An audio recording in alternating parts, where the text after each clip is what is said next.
Hamilton Mayor Fred Eisenberger joins us this morning for an update on things going on in the city. Good morning to you. Good morning to you.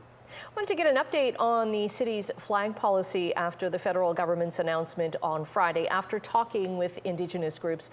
So they raised the Canadian flag on federal buildings on last night at sunset, and then they raised them this morning because this is Indigenous Veterans Day, and then they're going to raise and lower the flags again on Remembrance Day, and after that the flags will continue to fly at full mast. So what is the city doing with this? Yeah, we notified members of council last week that we will be raising the flags tomorrow to full mast, and then as on Remembrance Day to half mast, and then the day after that, Friday, it'll be going to full mast once again, and remain there until some other issue needs to be identified or respected. So we'll be going to full mast as of coming Friday.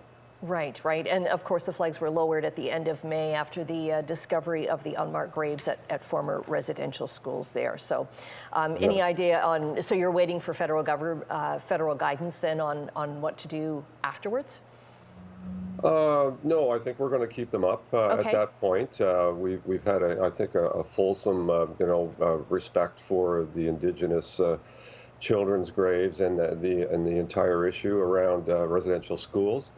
That's an indefinite time period issue, and there's ongoing work with the Indigenous communities happening both locally and nationally, and I think that's the important part. So after Thursday, our flags will go back up, and will remain there until some other issue comes to the table that we need to bring our flags down to half mast for. Any update on service disruptions across the city because of the city's vaccine policy? I know last week there were warnings that there were going to be, and there was, service disruptions on HSR buses because of it.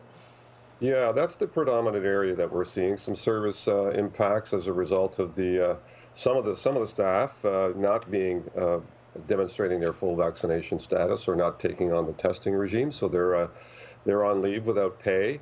The good news is that well over 90% of the staff have indicated their vaccine status and are fully engaged. But I encourage people to go to HSR Now or any of the social media platforms for the HSR to kind of get an understanding of where the service disruptions are and how they're going to be addressed going forward. And as more people come back, and the good news is we're seeing more and more people take on the vaccine and the testing regime, and so that's good news. That's what we want. We want everyone to be safe. We want everyone to get vaccinated.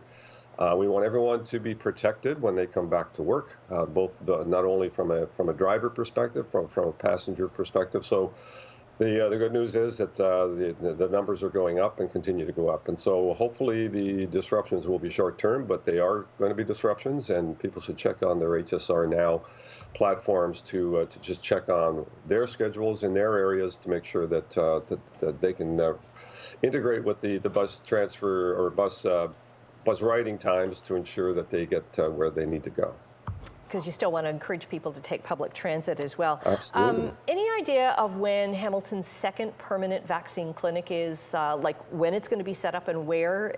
I understand it's supposed to be somewhere in the lower city because the one is open now up at CF Lime Ridge. Yeah, it's anticipated to be the Lower East End. It'll happen in the next couple of weeks, so we're just firming up location sites. So until such time as that's firmed up, we won't be announcing it, but we have as you know, a new site at Lime Ridge Mall, actually a site once again at Lime Ridge Mall. It'll be there in Lime Ridge Mall for the next 6 months or so to deal with the booster shots. And of course, the most important part is the 5 to 11-year-old children vaccination process that I think is going to be quite significant. So not only do we have that location, we have the David Braley location downtown.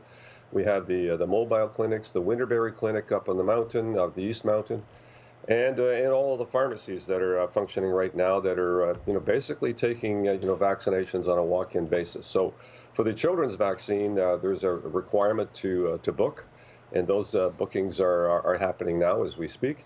And hopefully the various clinics that are set up, as well as the pharmacies and the mobile clinics, will be able to accommodate everyone that needs to get either their first shot for the children or the booster shots that are now starting to happen as well. Okay, all in an effort to get those vaccination rates up. Hamilton Mayor Fred Eisenberger, thank you for joining us again. Have a great week.